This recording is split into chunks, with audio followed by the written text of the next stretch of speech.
discussion with His Highness, he also highlighted on the quality and the success of Kenyan diaspora.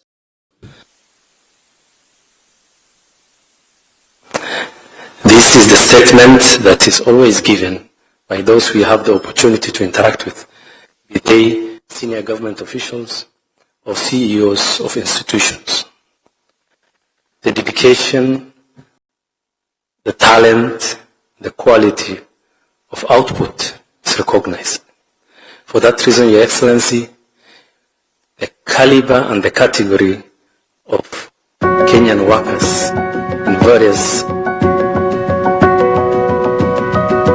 departments, organizations, and institutions is increasing. I can assure you, Your Excellency, that for the first time, we have Kenyans who work in the Ministry of Interior as police officers. This cohort of Kenyan police officers were trained in a record time of 3 months with a success rate of 100% for the cohorts.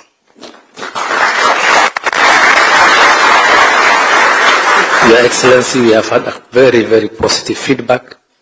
I also had the opportunity to meet and interact with the CEOs of Qatar Airways, Qatar Catering Organization, Qatar Cargo, Qatar Airport, Al-Hamad International Airport. It's called Mantar. All these categories of institution, the Ports Authority, Al-Maha, all these institutions have indicated to us that the workforce from Kenya is among the best that they have in the entire workforce. Your Excellency, not forgetting another category of institution that employs the highest number of Kenyans is Salat, the public transport. The public transport is the one that moves the economy, the enabler also commerce, and the biggest category of workforce are from Kenya. We have close to 14,000 Kenyans who work with Salat. They work as public bus drivers, they work as school bus drivers, they work as event service drivers, they work as taxi drivers. So for that category, they are very much well appreciated. This is a nutshell in the summary of the category of Kenyans we have. Your Excellency, we also have the cohort of Kenyans who are pioneers. They work in various government institutions. They have worked close to 20 years, some of them 25 years, and they have formed the bulk of the community that gives advice. This category of Kenyans have also come together to establish what has become a very successful diaspora event and society event on mental health. They have an institution called Gulf Good Vibes. Please, may we recognize the pioneers of this.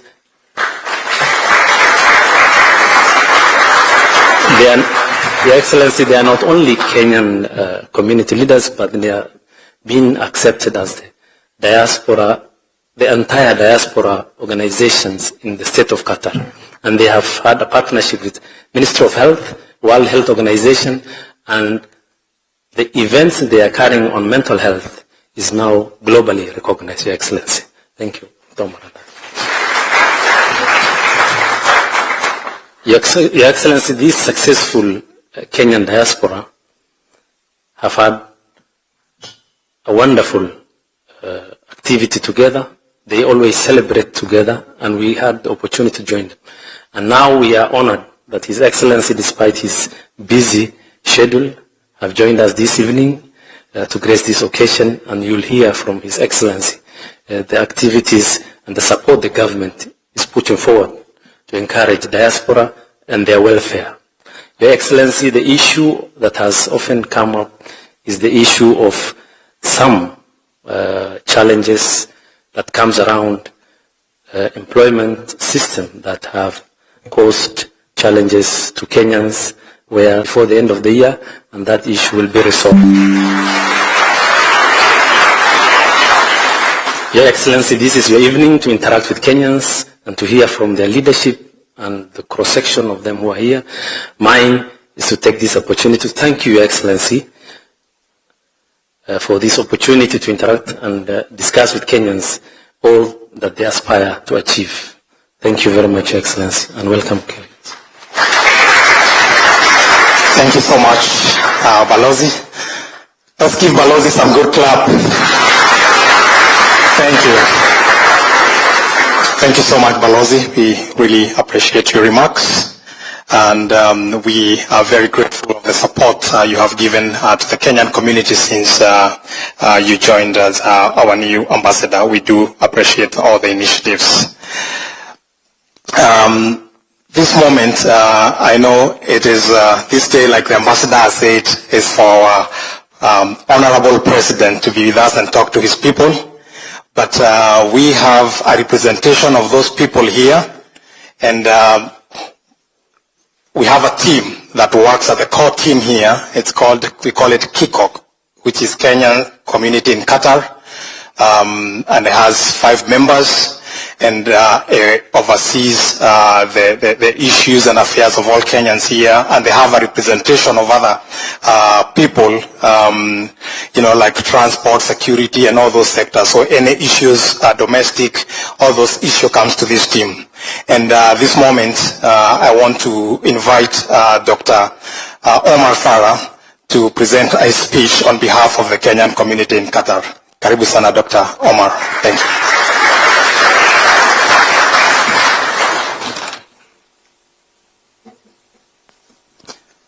Dr. Omar is the chair of the Kenyan community in Qatar.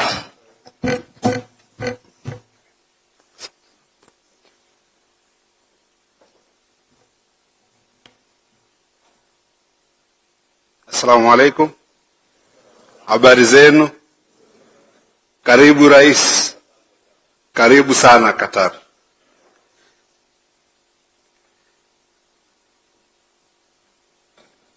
Kwa majina naitwa Dr. Omar Farah, nafanya kazi na Ministry of Finance na ni cyber security expert.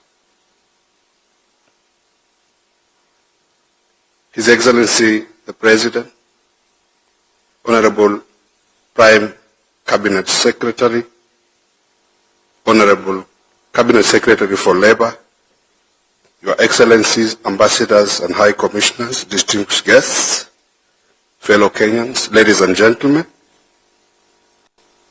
hamjambo na karibuni. Your Excellency, today we do not gather as strangers in a foreign land. We gather as sons and daughters of Kenya, united by purpose, bonded by identity, driven by a shared dream, that no matter where we live, we remain part of Kenya's heartbeat. We are not just a diaspora, we are a living extension of the Republic. We are Kenya abroad. And like any family, we come with both pride and pain. We celebrate our contributions, but we also carry concerns. We bring solutions, not just stories. In recent months, our community raised 4 core concerns: exploitation in recruitment and employment, limited access to education for our children, a desire for deeper engagement in national development, and the need for climate and cultural inclusion. Your government listened, and more importantly, you acted. Recruitment reform. The fast tracking of the Qatari Visa Center, as has been indicated by our ambassador, is positive, and we look forward to that. Tourism promotion, the One Diaspora, One Tourist campaign will help a lot because we are more than ready to make that happen. On climate action, allocating Kaigata Forest for diaspora-led tree planting makes us the stewards of Kenya's great green future. We are happy that you've identified that place, and we will mobilize our team to ensure that we plant trees there. Education access. Education access, the warm reception of a proposal for a Kenyan school in Qatar. We would like a skill development school rather than a primary or lower primary school. Why? Because most of the parents here are already accommodated. We only need skill development so that we can improve the life of our people and engage them to be able to take more position and better positions. So a skill development school will add value. These are not just policies, they are promises that we plan to work with you to make sure that they are done. We here as a diaspora are also having action. We are not waiting to be asked, we are already building. During the FIFA World Cup, Kenya volunteers served with pride. A lot of Kenyans volunteered. The Kenya Green Maasai troop, led by Brother Zacchaeus Njuguna and Wycliffe, have been very instrumental in ensuring that the cultural aspect of Kenya is felt, and we were privileged to be given an opportunity to be the only African team representing Africa at the activation in the FIFA World Cup. That was a plus. We also have FC Kenya, football for men, FC Kenya, football for ladies. They are doing wonders. They are carrying the flag of Kenya. We are also having the ladies team that is supposed to be doing its finals this Friday, and they are having finals for the Workers' Cup. And we are promising you, President, the cup is coming home. Then we have this team which is working with the head. A person without a head is a nobody. Gulf Good Vibes, who are dealing with mental health, are doing a wonderful job, and they have, for that matter, attracted support from the Ministry of Health. The World Health Organization is always with us, trying to ensure that we are able to impact knowledge. These are Kenyans working and sparing time to be able to deliver. We are happy to inform you that we have full-fledged sponsorship from the Ministry of Health, Qatar, and we appreciate that as well. Thank you for letting us come. Then we have the Kenya Domestic Workers. Is a team that is responsible for ensuring that they check anybody with trouble, they will inform the embassy, and things are resolved. So we are working hand in hand with the diaspora domestic workers for that matter. We also have a team, we call it the Strategic Communication, led by Captain Faisal. His responsibility is to ensure that all information from the community is structured in a way that it adds value in relation to solution rather than problem. So we are focusing on finding solutions. So we are more than ready to support. Policy adoption and cycle. To move from momentum to institutional memory, we propose a policy adoption cycle and a framework that ensures diaspora engagement is not episodic but embedded. We need collaboration. We can add value. Awareness, regular diaspora forums to surface emerging issues. In alignment, interministerial task force to align diaspora needs with national policies. On action, time-bound implementation, plans with diaspora liaison would like to be involved. Accountability, transparent feedback loops, and public reporting on progress. Advancement, policy reviews, every 2 years to evolve with diaspora reality so that we are able to also add value. This cycle ensures that every concern becomes a conversation, every conversation becomes a commitment, and every commitment becomes a catalytic of change. Your Excellency, we are not asking to be remembered. We are asking to be included. We are not asking for favors. We are offering partnership. We are not just Kenyans abroad. We are Kenya abroad.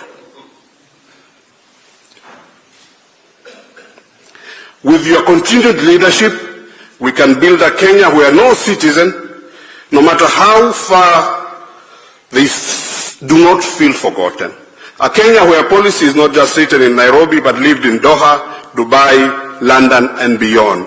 A Kenya where the diaspora is not a footnote, but a force. Let us move forward not as a separate chapter, but as one story. One Kenya, one people, one destination. Asanteni sana, na Mungu awabariki. Thank you so much, Dr. Farah. We really appreciate your remarks. Your Excellency, thank you.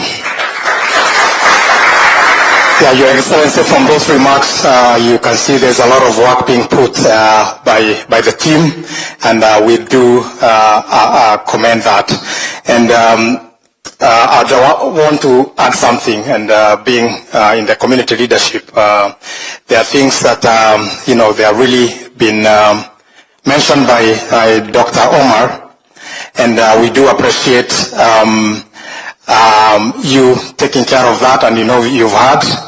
And all we are asking, because you are here, this is the opportunity we have, is what we are asking from you, is to help us mostly with the Kenyans coming here, so that by the time they go back home, they have not lost their dignity.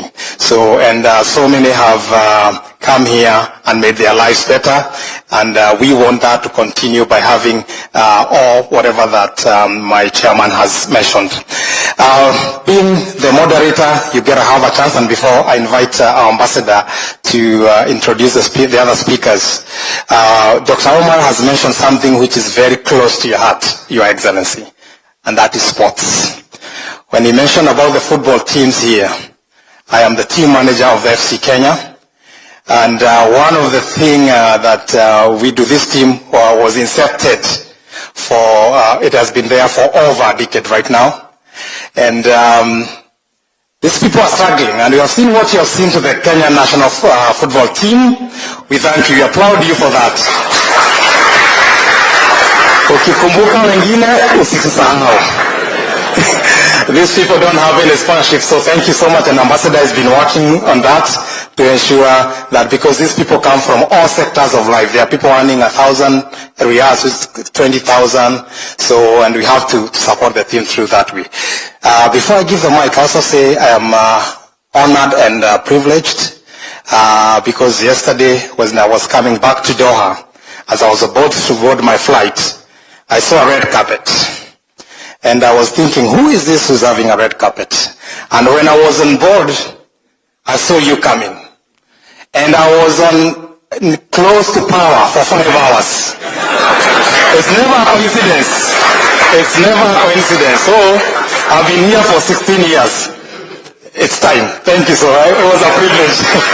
So now, it's my honor and pleasure to invite our ambassador again, so that he can invite the other speakers. Thank you so much, Balozi.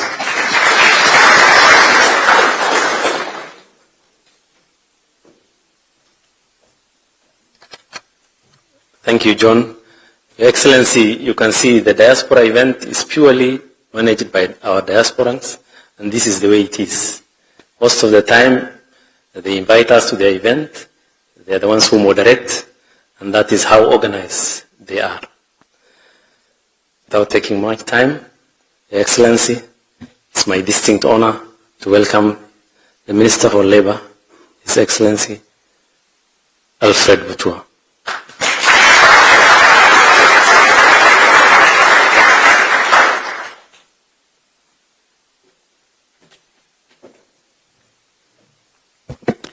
Your Excellency, PCS, Ambassador, fellow Kenyans, hamjambo.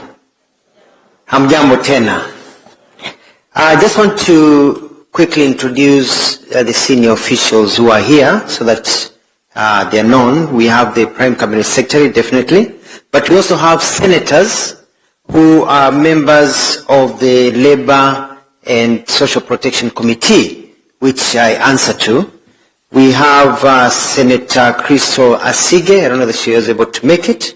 She was at the function. I think they are coming. But Crystal Asige, very hardworking, very smart, the Vice Chair. You might know her from the song Extravaganza.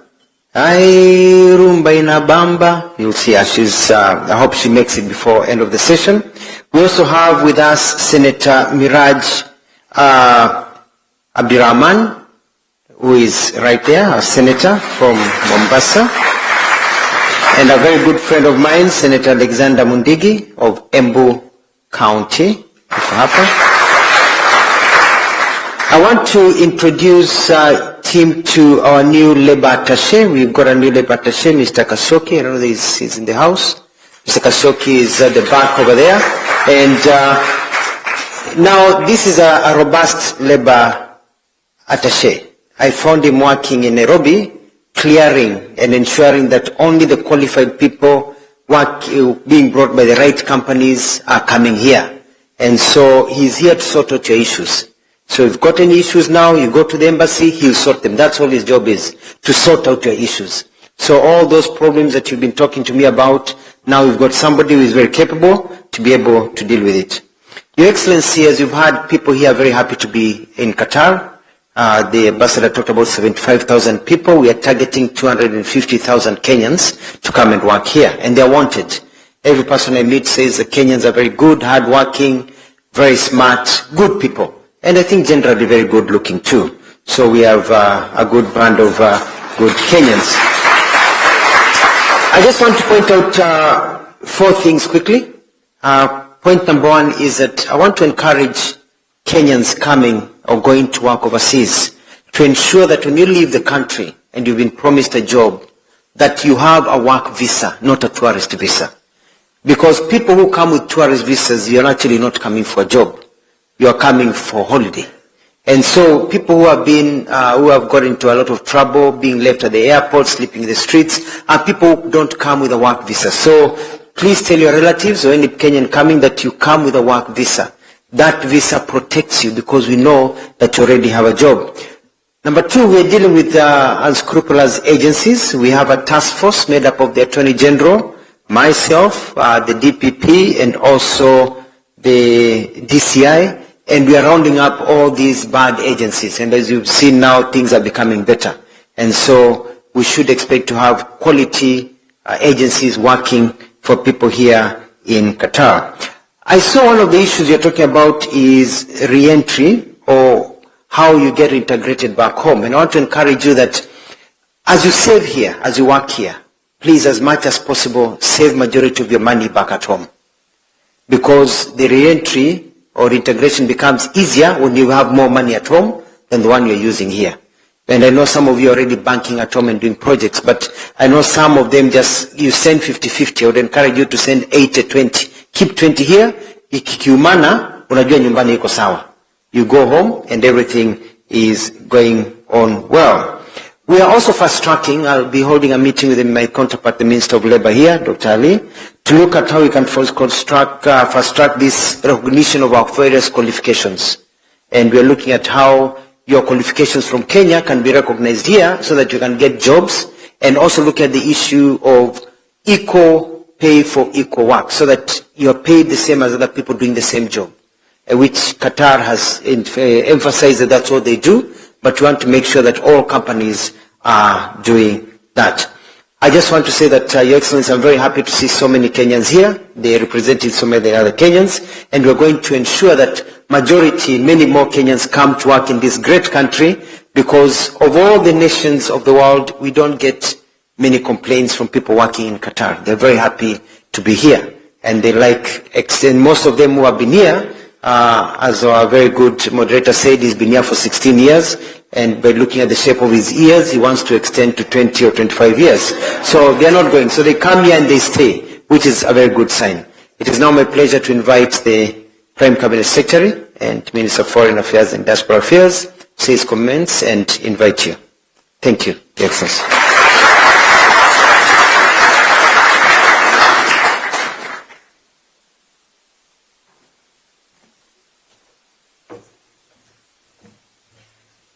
Your Excellency, the President of the Republic of Kenya, Dr. William Samoei Ruto, my dear brothers and sisters wa Kenya, wote ambao wako hapa, hamjambo. Asante sana. Your Excellency, I'll just highlight 2 points. then I can invite you. One is that we are missing our erstwhile PS, Rosalind Jogu. She's on the way. Hopefully she'll get us while we are still here. And I was singling her out because she has also worked very closely with the Ministry of Labor, with the President, and with other people within the Foreign and Diaspora Ministry to really give this Department of Diaspora a worthy profile. So those who are from the Diaspora Department, if you're here, could you just stand up? Can you clap for them on behalf of the peers who will be hopefully joining us?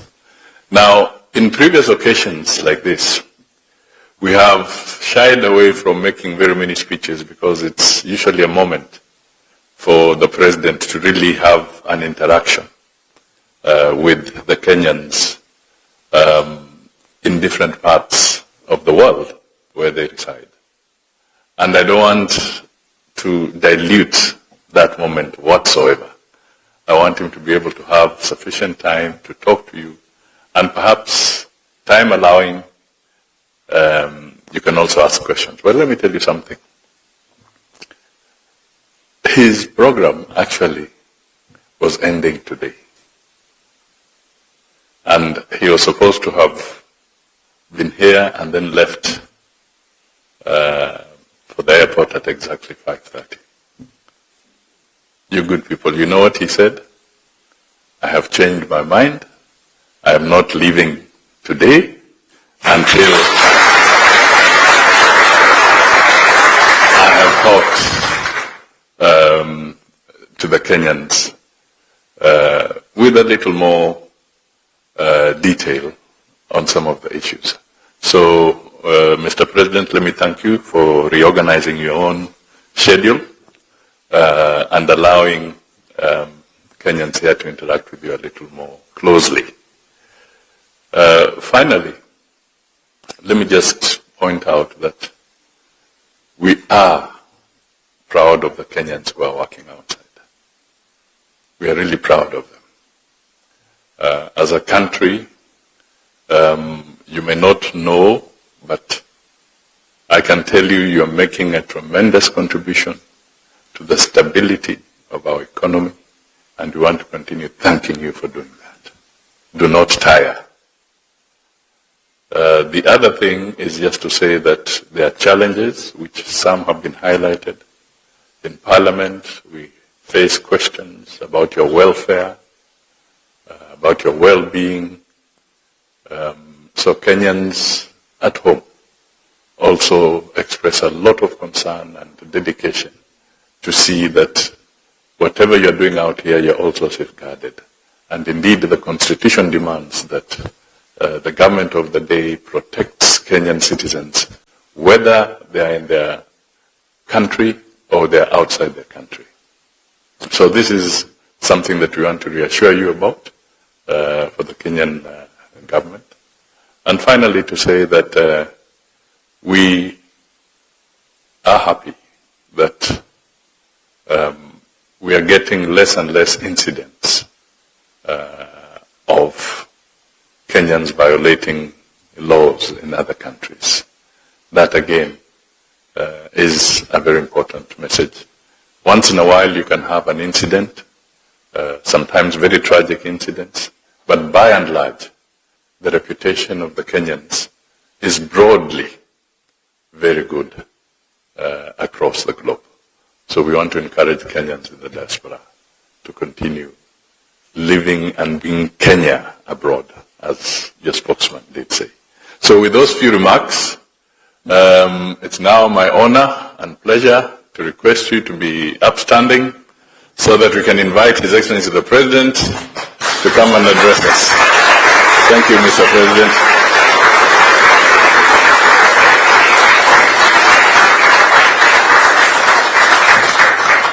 Asante sana. Good evening, everybody. I'm Jambo. Please take your seats. Fellow citizens, let me say that I'm truly honored to have this engagement with you in Doha this evening. I bring you greetings from friends, your fellow citizens in Kenya, many people who wish you well. This evening, on behalf of your fellow citizens in Kenya, the government of Kenya, and my family, tunawaletea salamu nyingi sana, and we wish you well.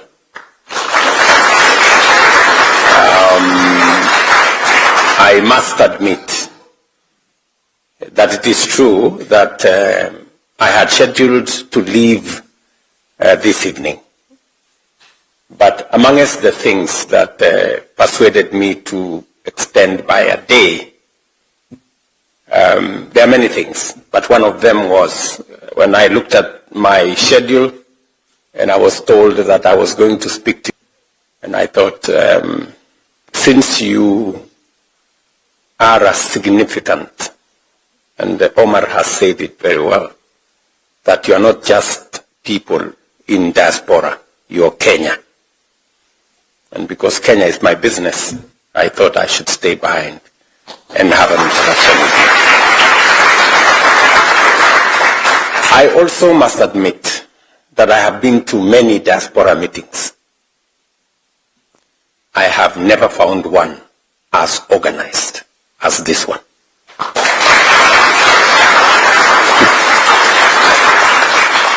Honestly, I have never been to a diaspora meeting with clarity, with focus, and with great organization like the one I see here. Congratulations to you guys.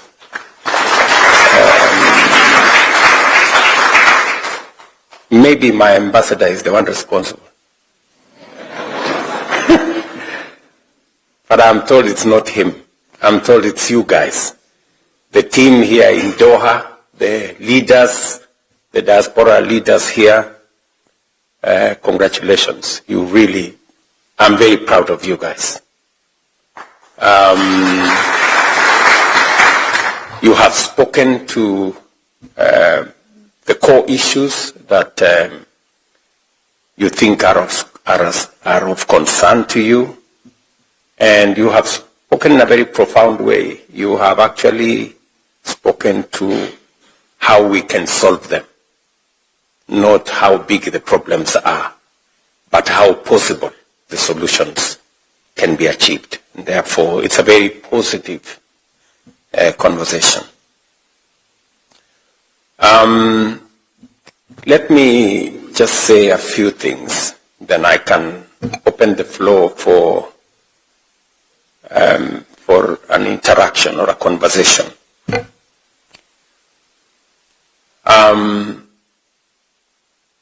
It is true that in the last election, I did make a commitment that we will have a much more robust and a better engagement with our diaspora. And it is the reason why I set up a State Department for Diaspora Affairs. And I got the right person to do it. Rosalind Jogu has done a good job in the diaspora docket.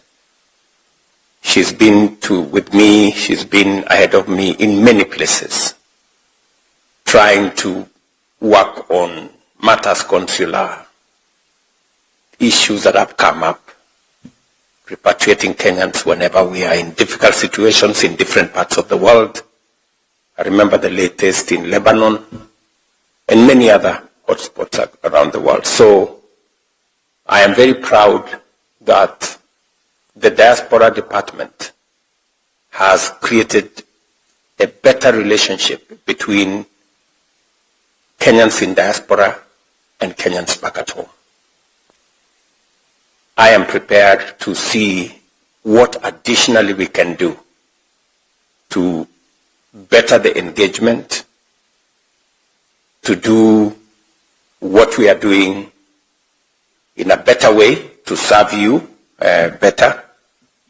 And I hope before we conclude this meeting, Rosalind will be here so that she can speak in detail on what the diaspora department is doing. Let me also say that back at home, we have been deliberate about matters diaspora. The National Employment Authority, and the chair, I saw her somewhere in town today, was a very convoluted place when we came into office. We had many very bad people operating as employment agencies. What are those people called again, Mutua? Recruitment agencies. And we had very crooked, very unprofessional people. So we have had to change the registration process for recruitment agencies. And we have had to disappoint many people because recruitment agencies that had a track record of doing the wrong thing, we've had to deregister. How many again, Mutua? Almost 600 recruitment agencies. We have had to deregister them because they were doing the wrong thing. They were picking money from people. They were sending people with, tourist visa. Many of the complaints that we got were because of the recruitment agencies doing the wrong things. We've since created a multi-agency team that now looks at the whole exercise of Kenyans being recruited outside Kenya in a holistic manner. We have gone through the motions to make sure that all the job opportunities from every part of the world are posted on a government website where everybody can see, so that if it is not in the government website, then you know that job is actually fake.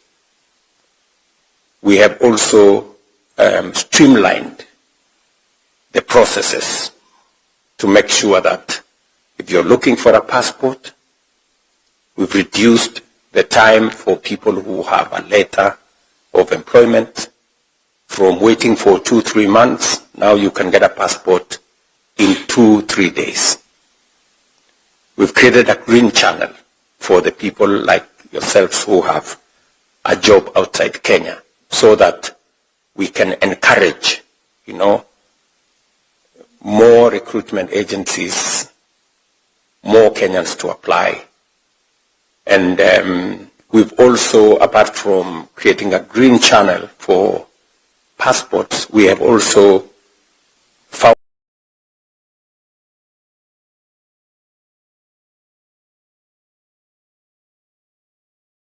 a mechanism where Kenyans who do not have the money to pay for tickets, we're now finding a way with our national youth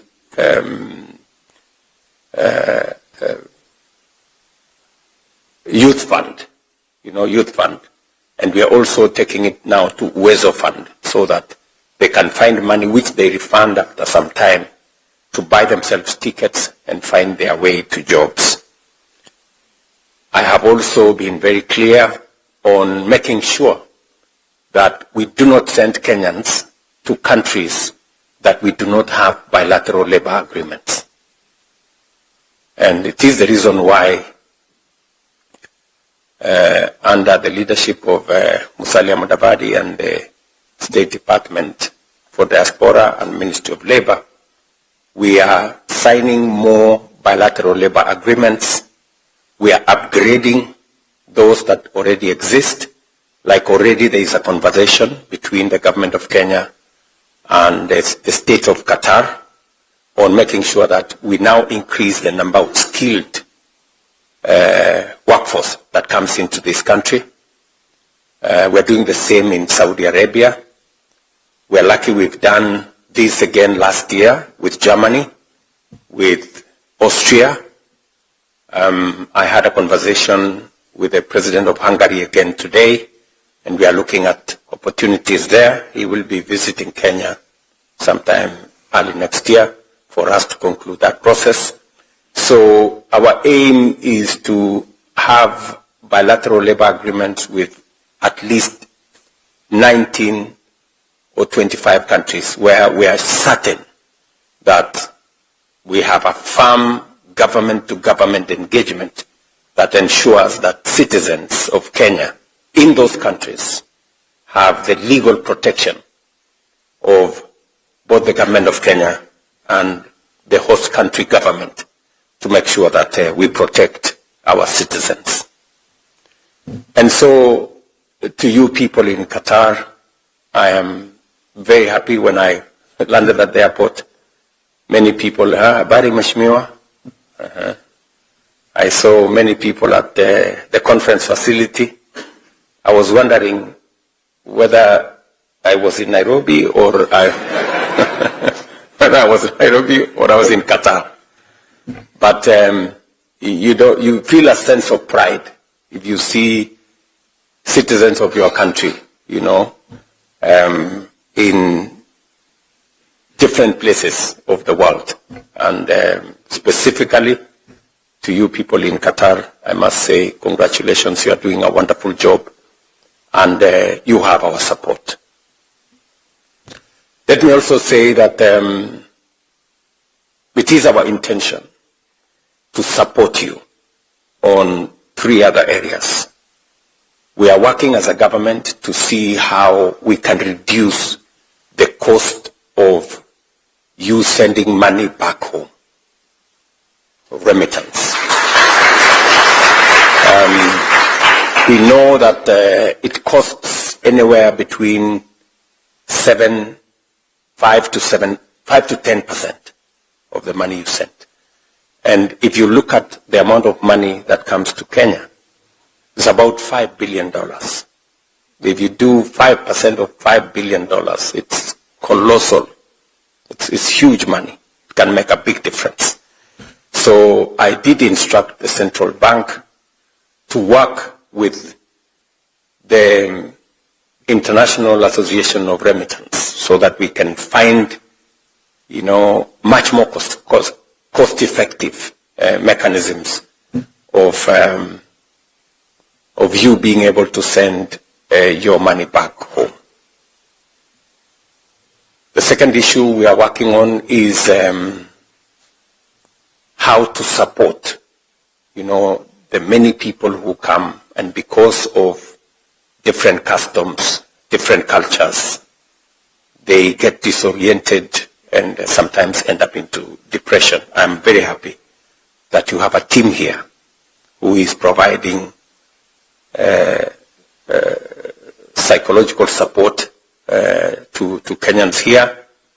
We're trying to mainstream that into policy so that we can find support through our embassies to support Kenyans. I think Rosemary would have been better placed to explain because she has briefed me on what they are doing and how we need to mainstream that. Provide more safe houses for people to, if people are in need or they are affected in one way or another, they can find a safe place where we can assist them, even as we find mechanisms of how to support them either here or to support them to go back home. So we are still assessing. I think there are now a couple of safe houses in different countries. We're trying to expand that footprint so that we can support more Kenyans and their families in the diaspora. And finally, we also want to see how we can support you invest back home and help you structure that investment.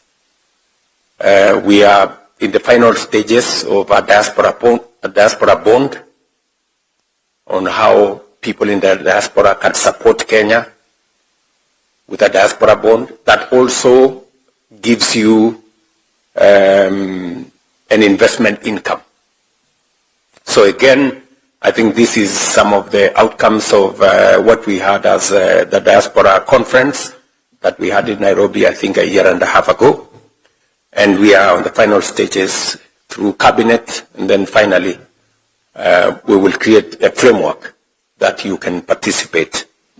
And that is aside from all the other things that we are doing, including the affordable housing program, where instead of you now struggling to send money to some contractor or your relative, you can now buy affordable housing. Boma yangu #832 star, is it *823#, buy a house. You don't have to struggle with who is the contractor and who is what. You have the undertaking of the government of Kenya that whatever house you buy, you will get it. Different from if you send to your friend or your relative, you will find that they will keep sending you pictures of the neighbor's house.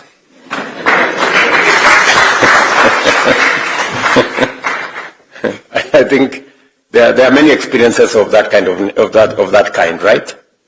So again, there are those opportunities which you can tap into, and we can all take that forward.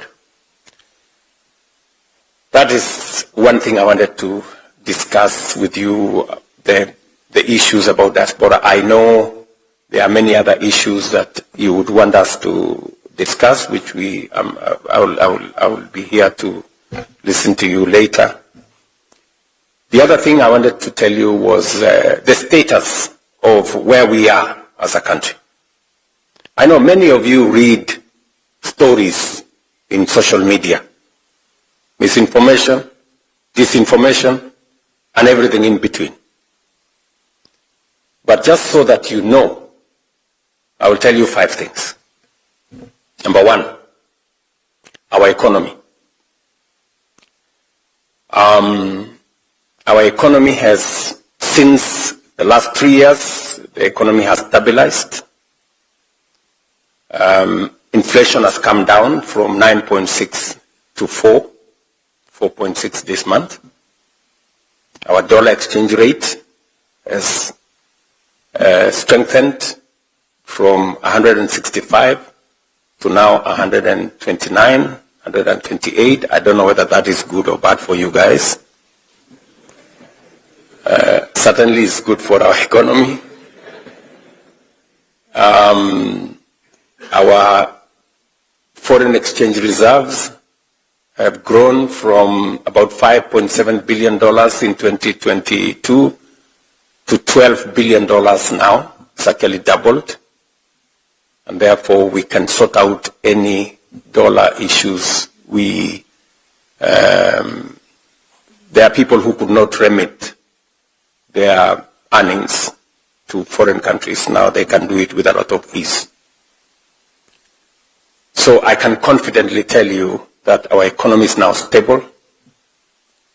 For those of you who follow the international financial news, Kenya was among 6 countries that everybody thought was going to default in 2022. In fact, I remember meeting Antonio Guterres, and he was telling me, what will you do, Mr. President, when your country defaults? But the good news is that by God's grace, with all the things that we did in between, cut back on this, removing subsidies on many of the things that were there, of the 6 countries that were built to default, 5 defaulted, Kenya did not.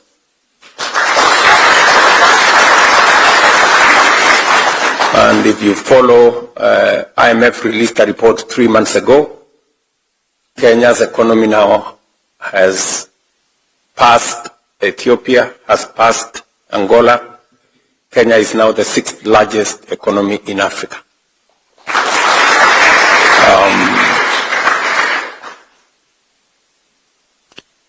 If you follow news, our Nairobi Securities Exchange was the best security exchange in Africa last year.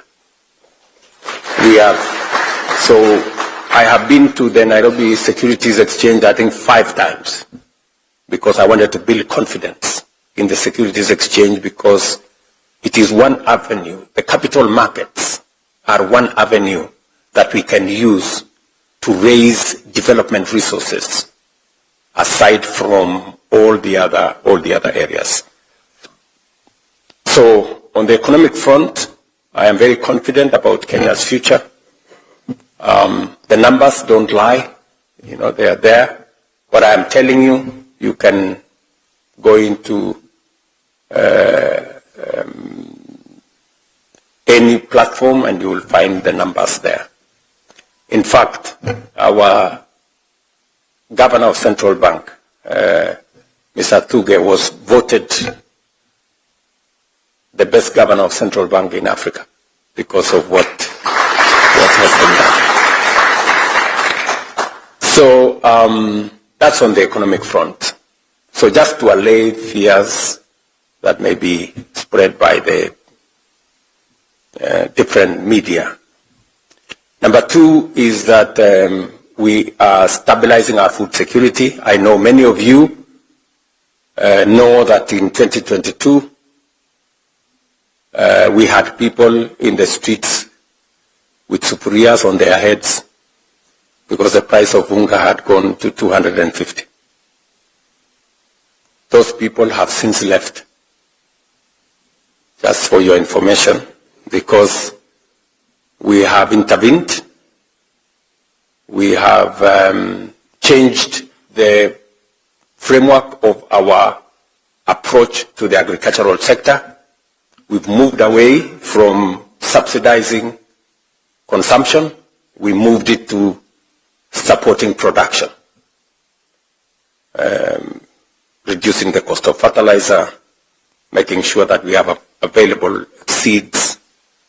We did a big program on making sure that we use data to run government programs. We've registered 7.1 million farmers. We now have data on how many farmers are growing tea, how many farmers are growing sugarcane, how many farmers are doing coffee, avocados, wheat, rice, and we are engaging them on the basis of correct information. We've also digitized all the supply of seeds and fertilizer. Today, you cannot just walk into a shop to buy fertilizer. You have to be a registered farmer because we are subsidizing that fertilizer. Since then, we have removed cartels, brokers and characters who are distorting, our programs. I know you are aware that in one place in Western Kenya, I had to tell some notorious brokers, mambo ni matatu. I don't know whether you remember that. Because they were so incorrigible, so daring, that they had taken hostage a whole sugar sector. Now I can confidently tell you we have brought in the private sector in our sugar industry. I was on Thursday and Friday and Saturday, I was in Western Kenya, in Busia, in Kakamega, in Vihiga, and I can confidently tell you that our sugarcane farmers, for the first time, got bonus last year, and we will have bonus again this year. For the first time in Kenya's history. And we moved our sugar production from about 600 metric tons to 815 metric tons. It is our plan that by next year we will do 1 million tons, and by 2028 we will be a net exporter of sugar from Kenya. And that goes also with coffee. For those of you who have coffee in different parts of Kenya, the prices of coffee have gone up from an average of 60, 70 shillings a kilo. This year we were at 130, 140, 110 at the very least. And we are continuing with the reform of that sector, because initially, you know, the licensing regime facilitated people to engage in curtailing the sector. You found one person is a farmer, he is registered as a broker, he is also registered as a miller, he is also registered as a buyer at the Nairobi Coffee Exchange. And therefore, there was an incestuous relationship that undermined farmers. Today, we have straightened that space, and that is why we have better prices of coffee. Same thing with tea and all the other areas. In short, what I can tell you is that we have an import bill, food import bill of about 500 billion Kenya shillings, $4 billion. Just imagine.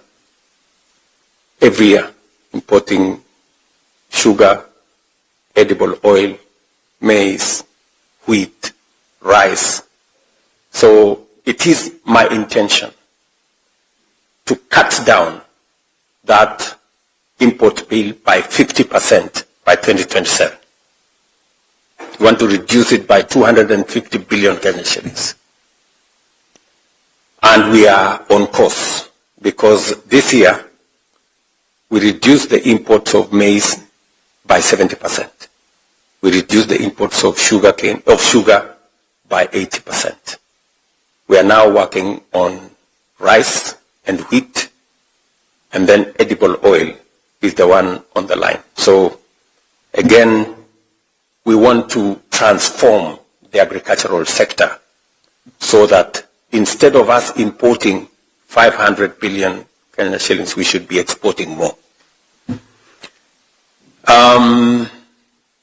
Let me say 3 final things.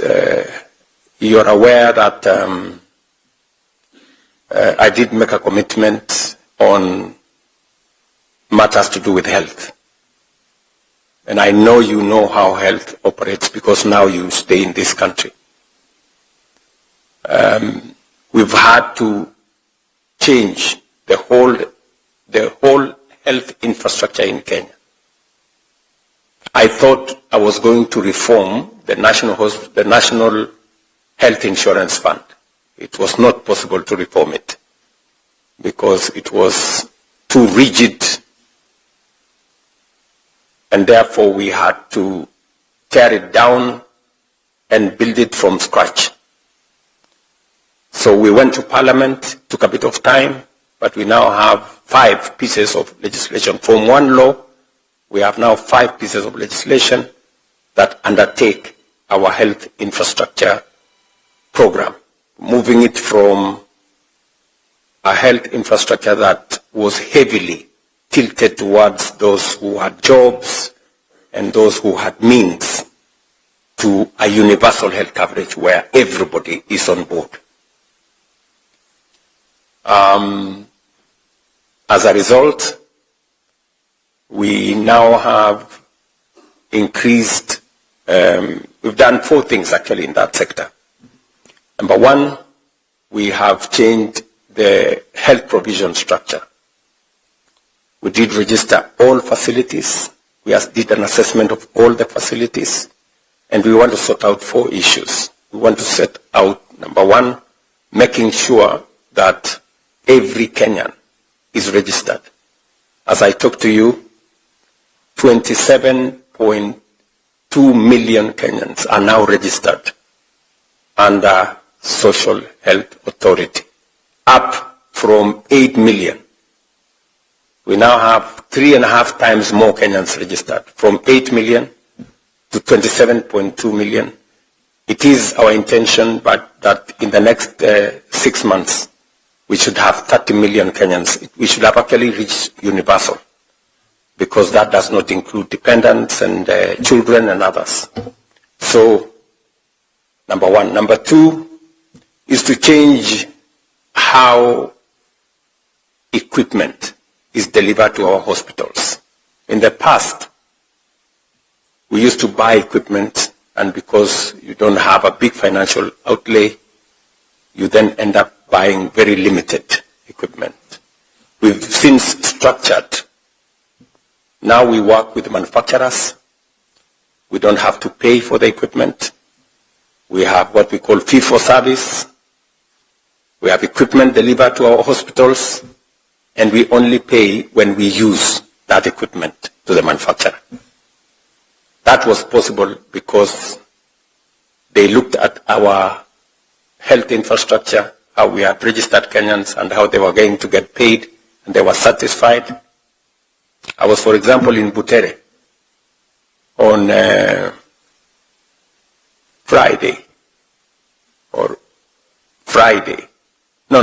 Thursday. I was on Thursday in Butere.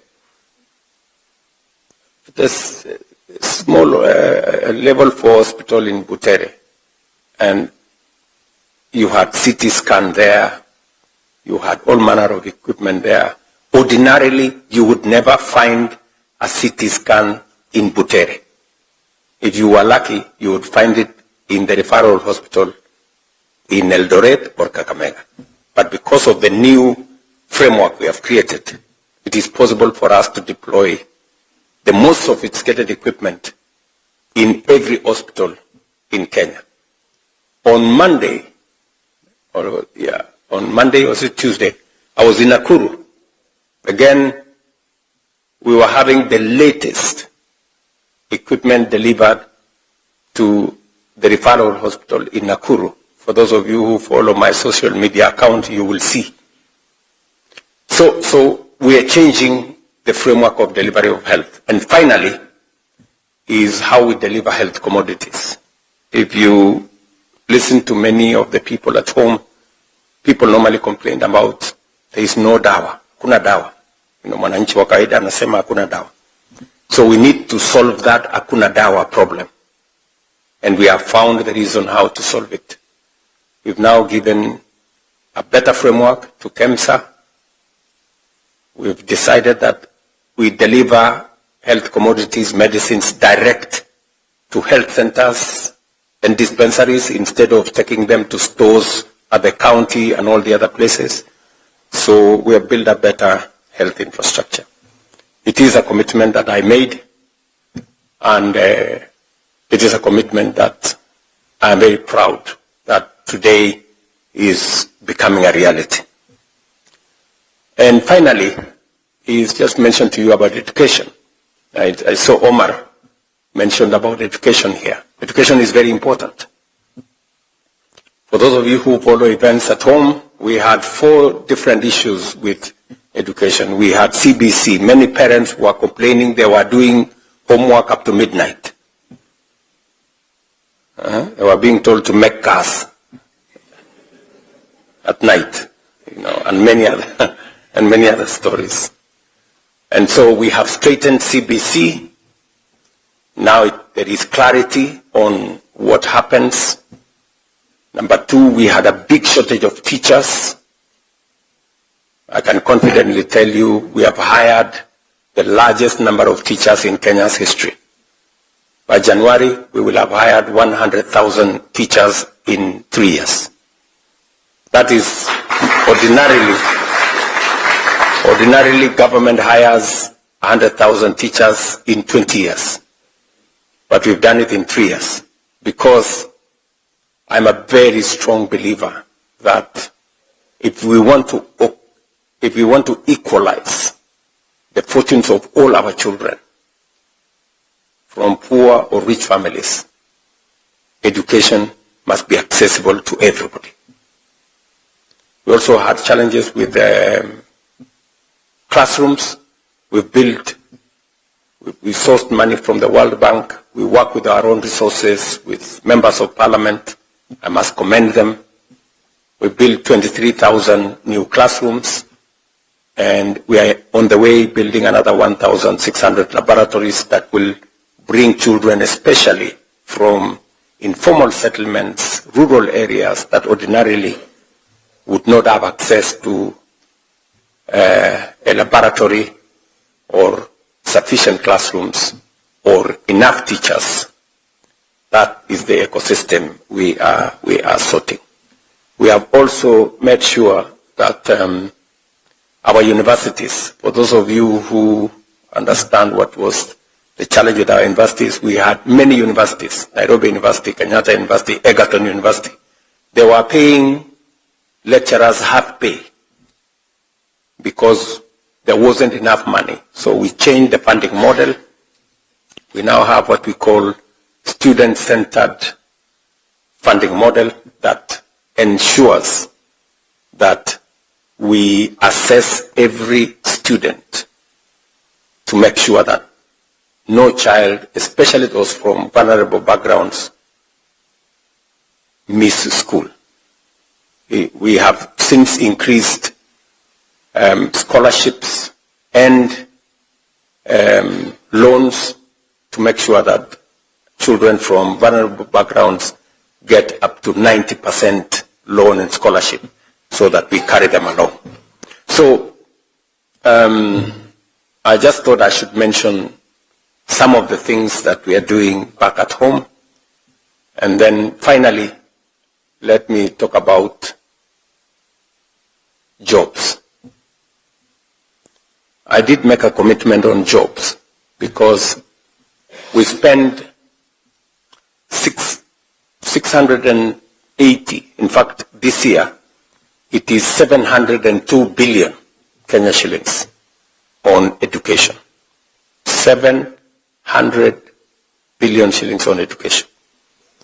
It is important that as we spend that amount of money in education, we also think about what happens to the pipeline when these people who are in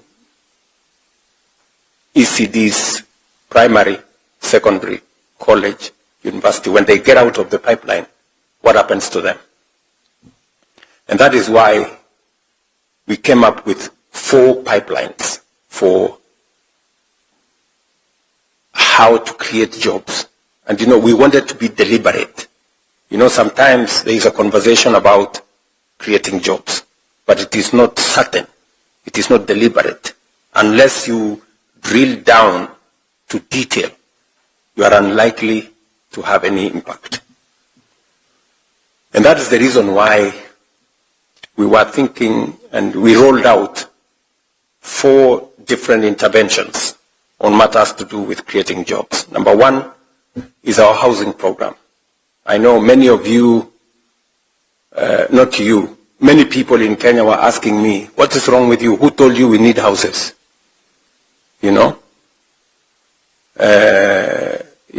But you see, any country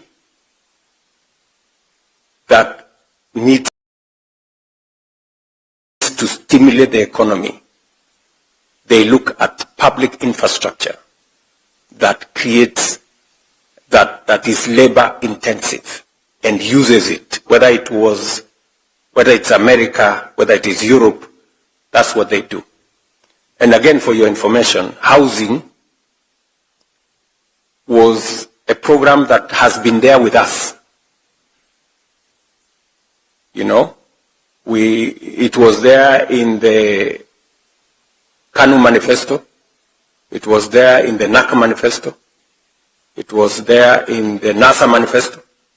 It was there in the Jubilee manifesto. It was there in the Azimio manifesto.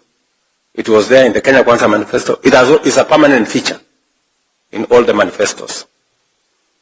But it was difficult to implement because it's not easy. Just for context, my brother President Uhuru and I, we had the big 4 in 2017. And one of the big four was housing. And we did everything because it is the right thing to do, and all of us agree. So when we were elected, we wanted to do housing. I remember very well, we went to Parliament, we passed the law, we created the fund, we created the levy. In fact, President Uhuru told me he knew of somebody called Charles Hinga, who was in South Africa, and who was a good expert in these matters of housing. We brought him. We looked for him. We brought him to Kenya. We met him, Principal Secretary for Housing. And then when everything was ready, and we started to collect the levy, and then there was noise. No, this levy, I don't know, these ones are complaining, those ones are complaining, maandamano hapa, nini pale, nini kelele. Then President Uhuru called me and told me, William, si wewe uko na nyumba? Nikamwambia ndio, mimi niko na nyumba. Sasa hii kelele hii tunapigiwa ni ya nini? Kama hao watu hawataki manyumba, achana na hao. So our housing plan collapsed. But you see, the irony is that that was 2017. Come 2022, housing was in the manifesto of Kenya Kwanza, mine.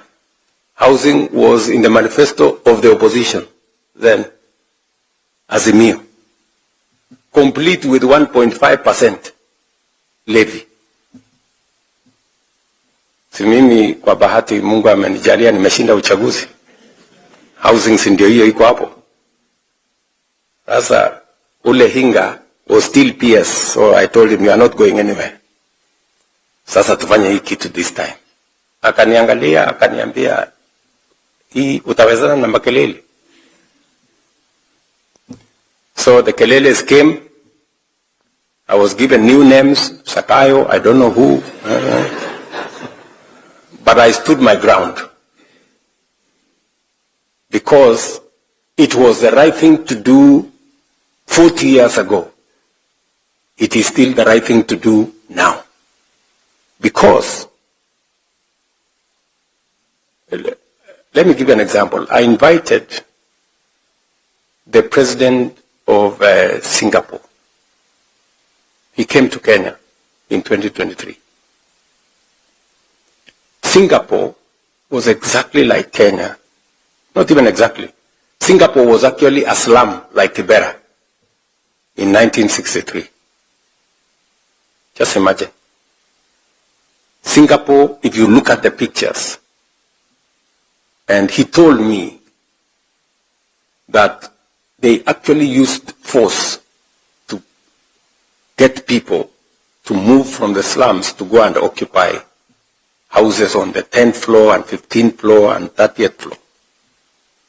For Kenya, we didn't have to use force. So he told me housing is something that you must do. It's not easy, but it changes a nation. Just look at the difference. They implemented housing in 1964. Today, Singapore is a first world country. 95% of their population are home owners. The opposite is that in Kenya, we did not implement. We are a third world country. 7 million Kenyans live in slums. Do you see the difference?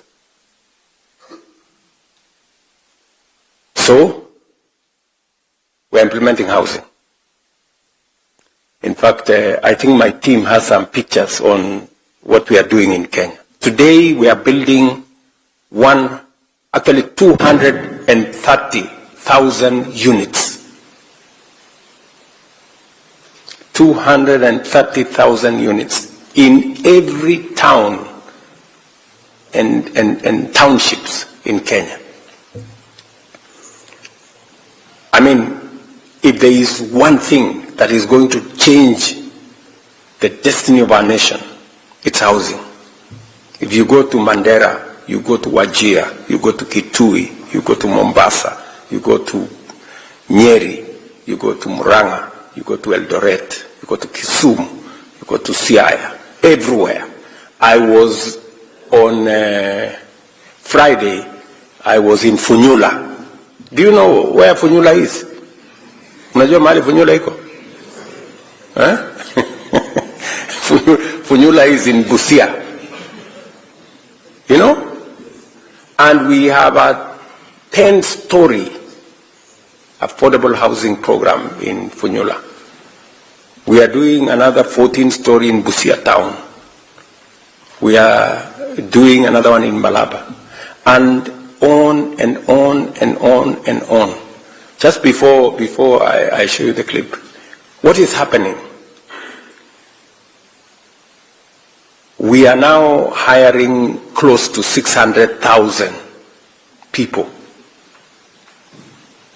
Engineers, architects, quantity surveyors, electricians, plumbers, masons, carpenters, and everybody in between.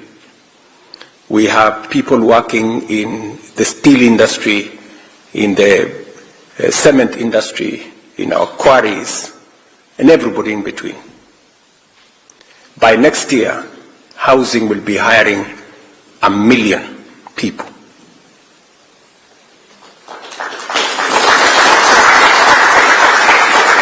So, apart from decent housing, apart from helping us with reducing on land fragmentation, apart from stimulating our economy,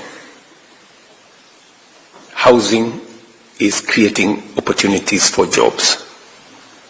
And these are only 230,000 units. We have a shortage of 2.5 million housing units, and it is growing. So we will be at this housing for the next 20-25 years before we can stabilize. And you know what? We have built this whole big program. Now the contracts we have signed is 600 billion.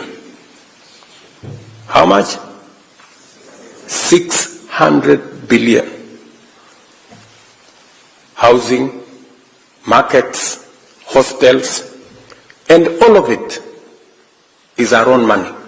We haven't borrowed from the World Bank. We have not borrowed from nobody. And for your information, if I were to go and borrow 600 billion shillings from the World Bank, I would live in Washington for 10 years to get it. I would need 10 years of letter writing and begging. But we have mobilized our own domestic resources, and Kenya is changing. The skyline of every town is changing. And we have many people working. You know, so I don't mind the names. I don't mind the names. So long as Kenya gets transformed, it's not a problem.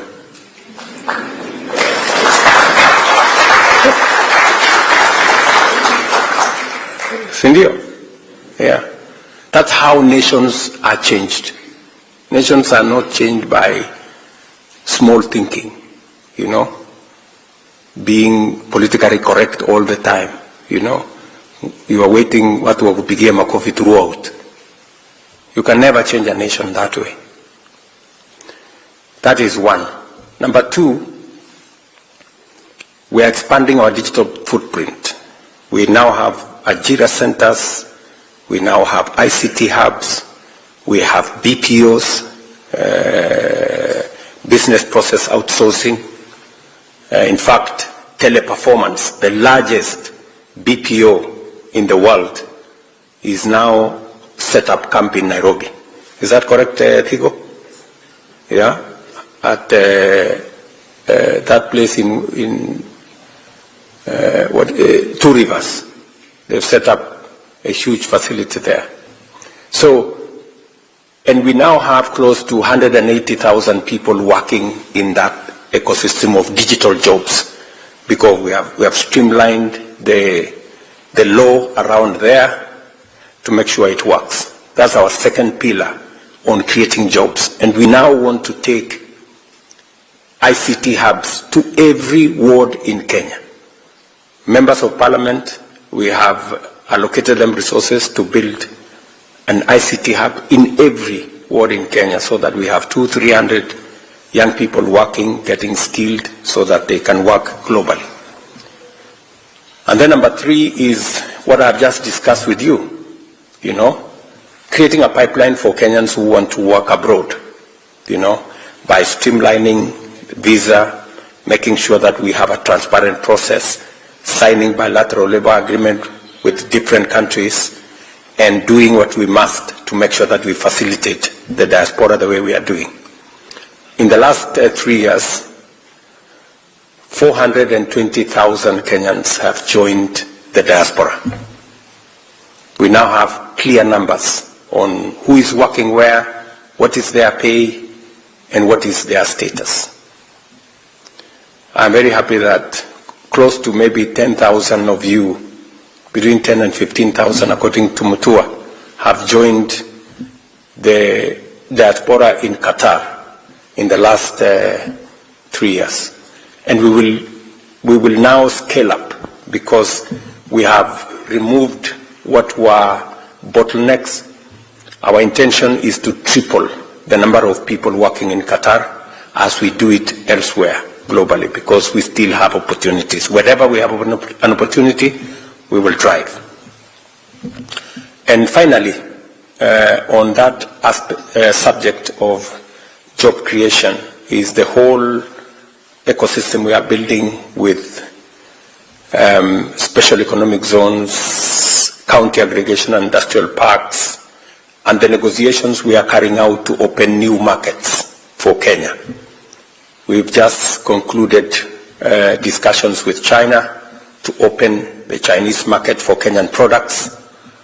We operationalized the European market. We signed the economic partnership agreement with Europe, 26 countries, last year, June.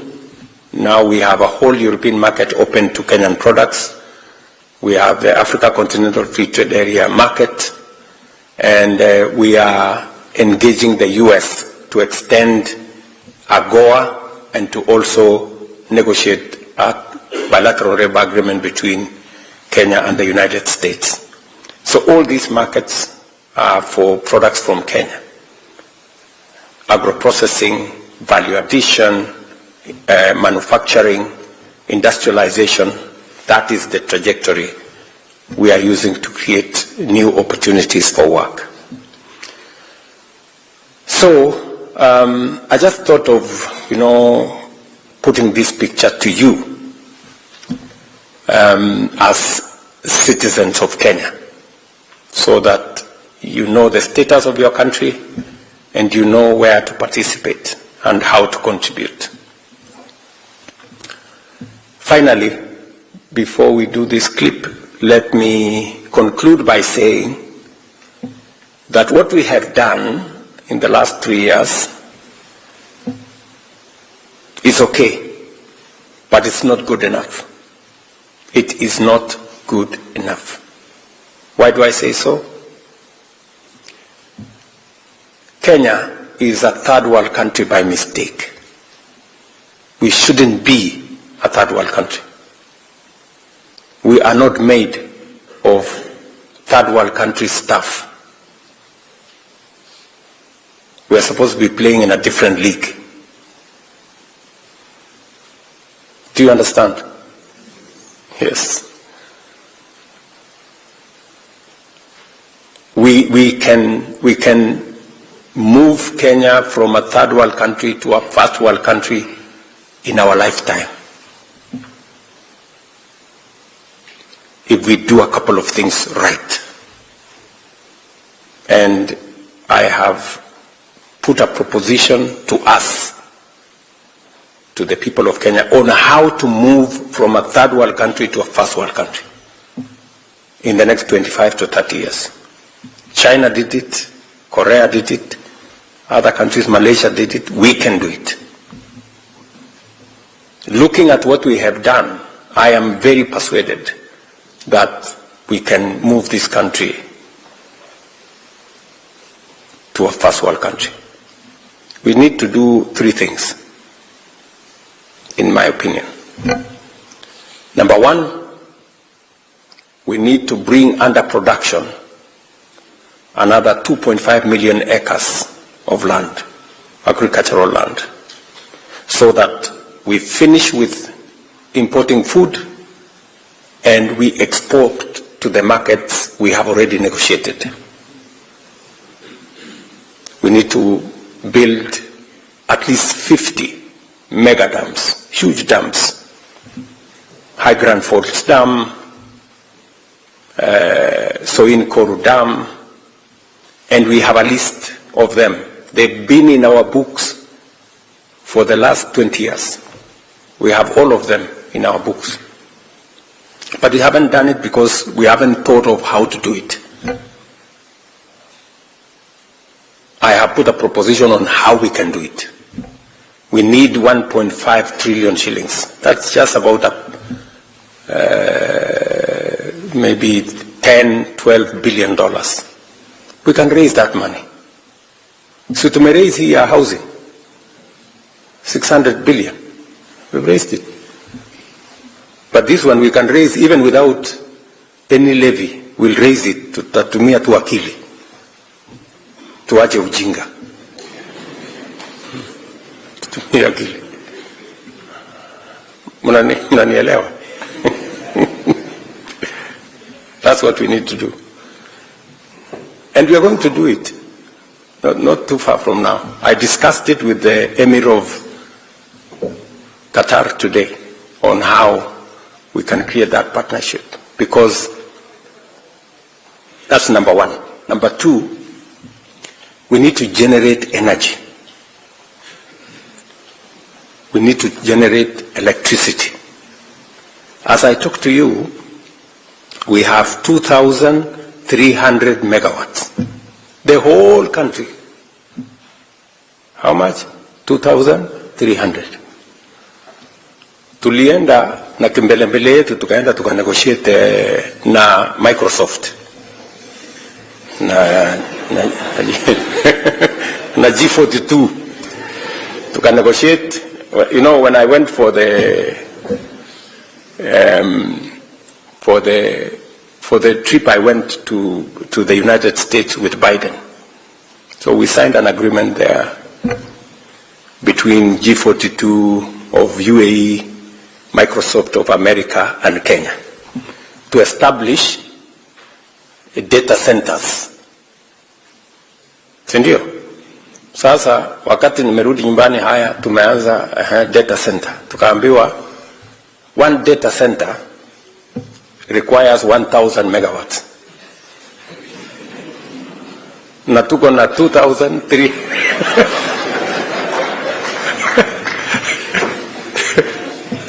Tuko na 2,300 megawatts the whole country. So ili tufanye hiyo data center, we have to shut down half the country. Unaona sasa?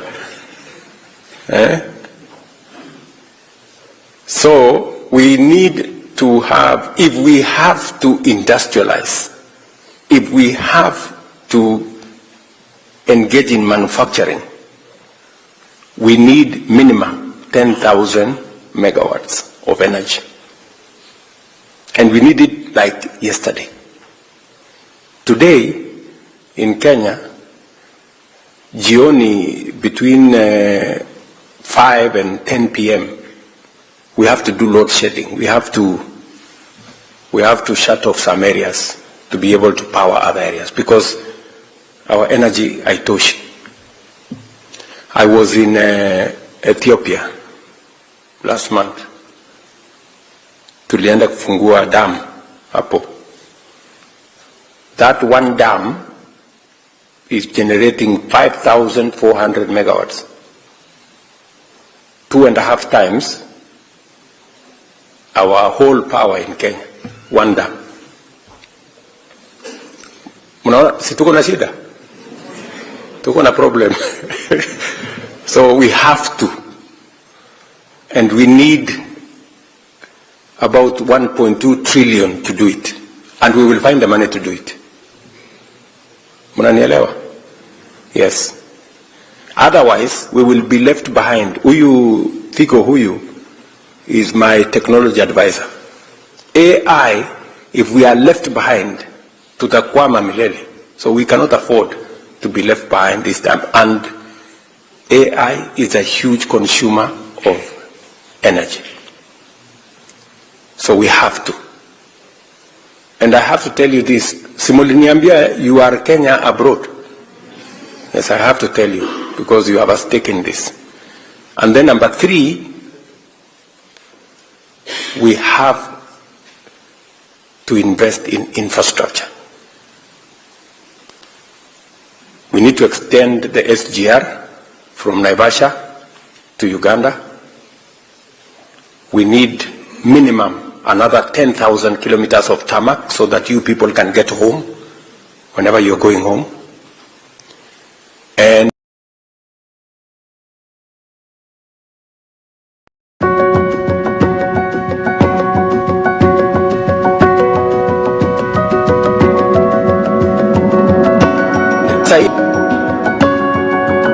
JKA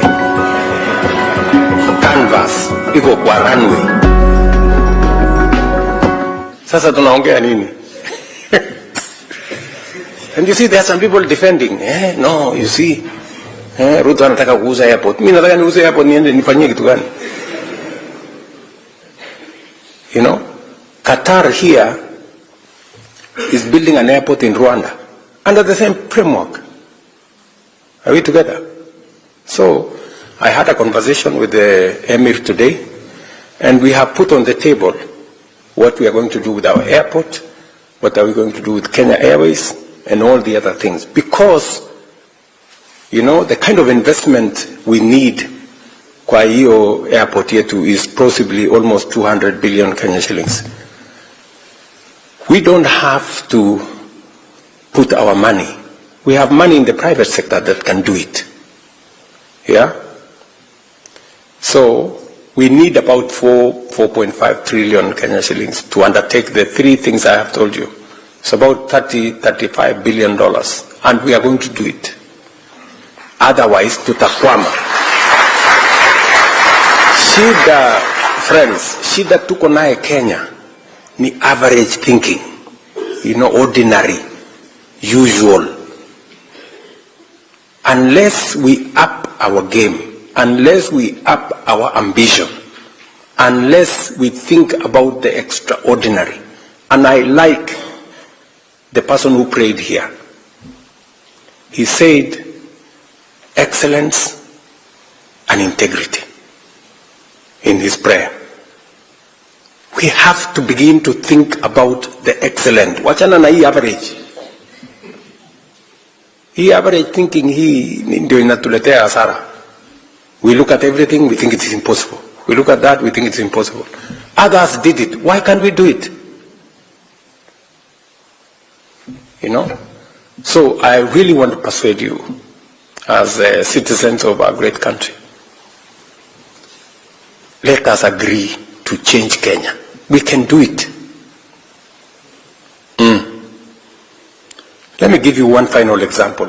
Sababu najua imani yenu pengine iko kidogo.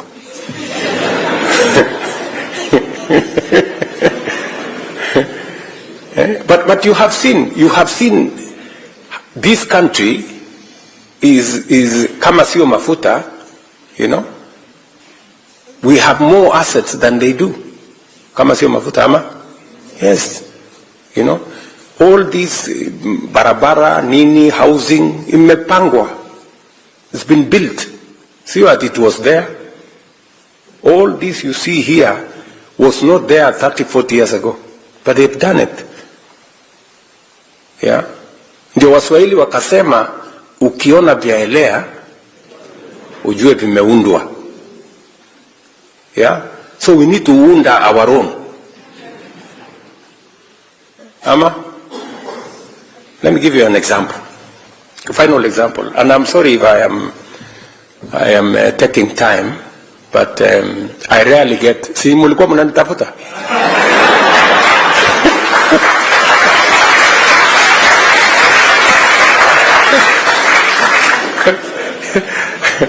Hata mimi nilikuwa na watafuta. Sindio? Now listen. Why I'm telling you these things are possible. When I look at housing, look at what we have achieved. You know, in 2 years, just 2 years, you go to Mukuru, you go to Eldoret, you go to Nakuru, you go to Kisumu, you go to Migori, you go to anywhere. You know, things are happening.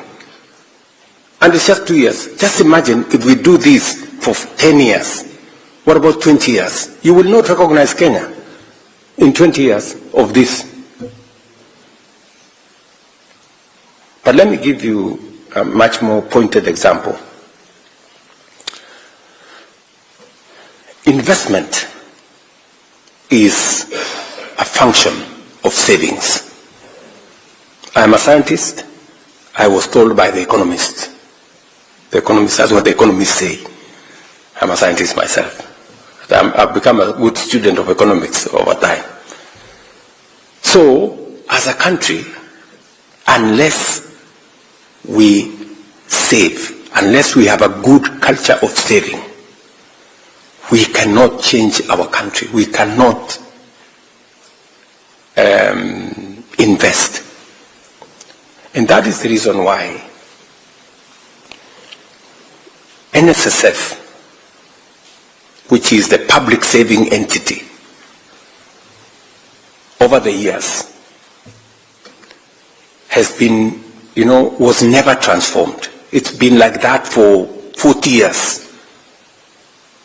And it's just small thinking. People refuse to think outside the box. So when we came into office with Uhuru Kenyatta, we decided we want to change this. What do countries do? Public saving, countries do a percentage of people's salary. For Kenya, we made a mistake and we put a static number, 200 shillings. Imagine up to 2023, 2 years ago, every public person and private person was saving 200 shillings at NSSF. Shilingi mia ngapi? Not $200, 200 shillings every month. Mtu anaana 100,000 analipa 200 shillings. Mtu anaana 200,000 analipa. Ndio mjue iko ujinga mingi hii dunia. So what happened? We were left behind. Uganda 20 years ago changed their contribution to percentage. 10% by the employer, 10% by the employee. Tanzania 20 years ago changed 10% employer, 10% employee. So today, Uganda has a bigger social security fund than Kenya. Tanzania have a bigger social security fund than Kenya. Yet, our economy is twice that of Uganda. Our economy is almost 1.5 times that of Tanzania. But they made the right decision before. Tanzania today, their social security fund is building one of the tallest buildings in Hapa Hill in Kenya. NSF ya Tanzania. Just imagine. Yetu tuko 200, bado tunatoa ile 200. So, we changed with my friend Uhuru Kenyatta in 2016. But then some characters took us to court. Wakatuzungusha huko kotini.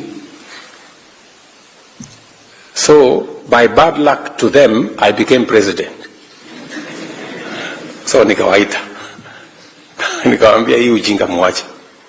I mean, how can you stall the whole country? Tukwame kwa 200, other countries are going ahead of us. One of them was my friend Atwoli, because he was the one who had taken us to court. Nikamuongelesha, akakuwa mzee mungwana, akaniambia okay, wacha tuende tutoe kesi kotini. Tukatoa kesi kotini, let me tell you now the good news. Do you know what has happened?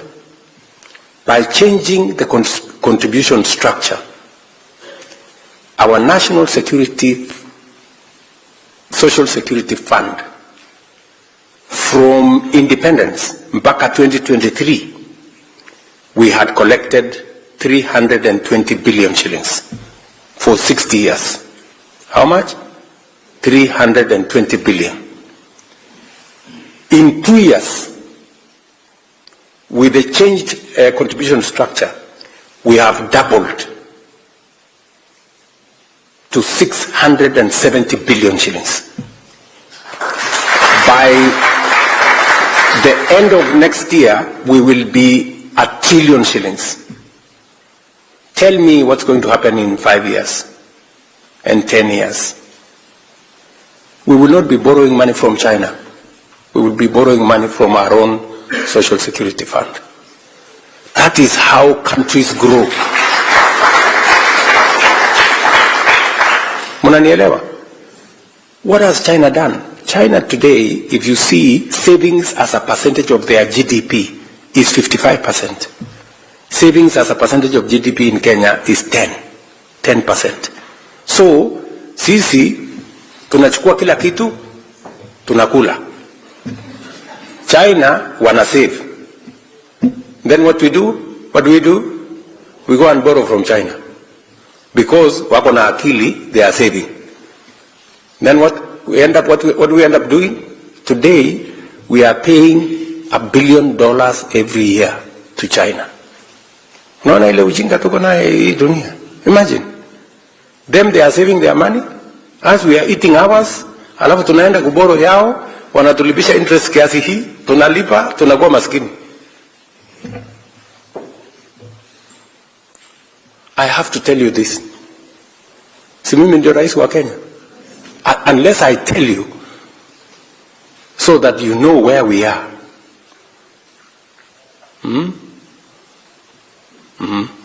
It's good for you to know.